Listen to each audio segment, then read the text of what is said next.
qualified to be commander-in-chief, 51% saying Clinton, 37% saying Senator Barack Obama. And with that as a setup, I want to go to Frank across the room now and the voices which matter the most tonight. Frank.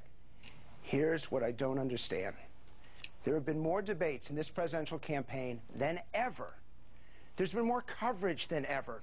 You've seen more politics than ever, and yet you're still uncommitted. What are you waiting for? I'm waiting for the candidates to close the deal. They haven't.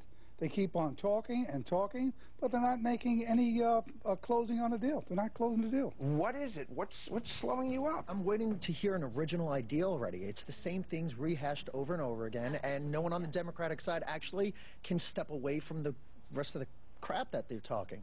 Be careful. We are still on cable. Okay. But we are live. That's true. I think that there is a Democrat that stepped up. I think Senator Clinton's done a wonderful job with that. Like she said earlier, you know, she's not just making speeches. She's really going to get something done here. She has experience to do it. But you know, how many of you believe that there isn't a huge difference between the three frontrunners, either Obama or Clinton or McCain? Who would say there's not a huge difference between them? Raise your hands. Not a huge difference.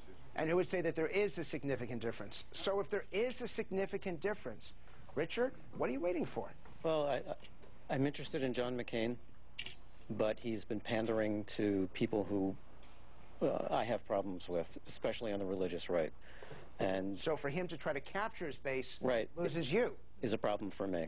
And if it's not McCain, who is it? I'm leaning more towards Hillary. She'll beat him through the commercials. You think so? typical Fact, Obama. issues, right on point. It's just typical Obama. I mean, he says a lot, but he doesn't really say anything. Joe? She made him sound whiny, like she's got strength, and she's making him sound like he's complaining. Obama seemed to quote other people, didn't talk about his own plan in the ad. So he disappointed you? Yeah. Well, hold on. Let's get the microphone. There just haven't been any real debates, and I don't think the... Hold on. There hasn't been... How many of you agree with that there haven't been real debates? What do you want? Oxford Union-style debates? They got to be... You know what? There's got to be something... How about being on point on issues? Yeah, right. There are all sorts of platitudes on all sides. They never get to the point, and they say, well, this is going to be, I'm going to do it this way, I'm going to give you $3 more, then you're going to get $5 more, I'm going to raise you $6. It's a poker game. Well, it's because Obama never is able to come up with an original idea. He's always going after what Hillary says about him. Absolutely. Who won that contest, Obama or Clinton? Quickly. Who says Barack Obama won that back and forth? Raise your hands. Who says Obama? Raise your hands. Who says Hillary Clinton won it? Looks like Hillary Clinton did pretty well. Now I got something special for you. This guest was mayor of Cincinnati, and he's got an incredible political background, but you may know him from something a little bit different. If we can bring him out.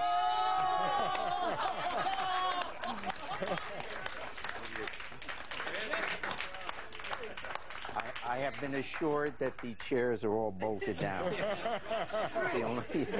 Now, Thanks. You've been watching what they had to say. Bill. And by the way, these guys know each other from way back. Bill, great to see you. We go back a way. Terrific. I'm going to tell you the story about how Jerry Springer would argue the merits of Social Security with me when I was 19. I didn't care, but he was up for a good debate. And by the way, that was just 2 years ago. You had a chance to hear, and you know public's reaction. Which candidate, Barack Obama, Hillary Clinton, or John McCain, do you think better relates to and gets into contact with the average American?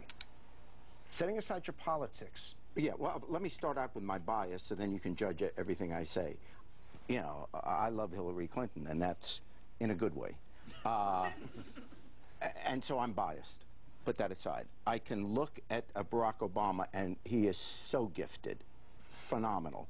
And the truth is, if he gets to be the Democratic nominee, he may turn out to be a great president. He may not, I don't know, but he's certainly got that. But who's relating? Yes. Well, I think now two things are happening.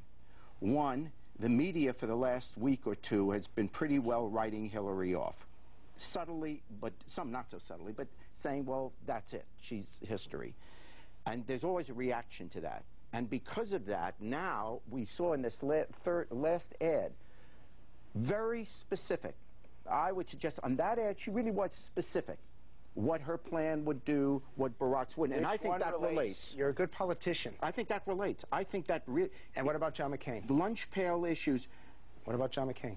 John McCain is a great American. I don't know that he's relating. Honestly, unless there's an event or some major scandal or something, I don't see how a Republican wins this time. I got to ask. I just think it's. Let me ask the younger. We got 6 younger people here, 26 or younger. Michael, does John McCain relate to you? Not at all. He doesn't.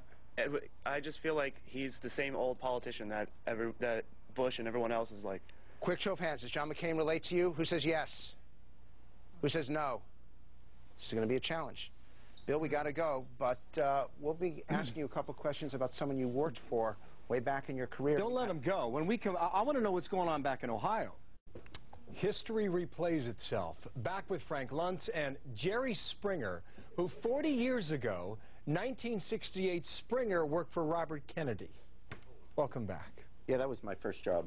Thanks. That was my first job out of law school, and to this day, he's still, you know, is my hero. What makes it a little bit different in '68 from where we are today is that in '68, it wasn't just a matter of charisma. There was a real substantive issue that divided the country. In other words, there was a cause. No one will tell you that Bobby Kennedy was a great speaker. He wasn't. He stuttered. It was a lot of this. I think that I mean, he wasn't a great speaker, but you knew he spoke from his heart. He was authentic. I believe the candidate that appears the most authentic will win the election this year. Passion, inspiration, and participation. Yeah. I thought they were wonderful here. Yeah, they were. I'm so glad that they joined in, and we've got a group of people, younger people here, first-time voters. Excellent. That participation will make the difference. I love this country. I love this election cycle. I think it really matters, and I think everyone's paying attention to it. This is going to be a great 10 months. Good to be with you, Frank. Jerry, good to be with you, too, okay?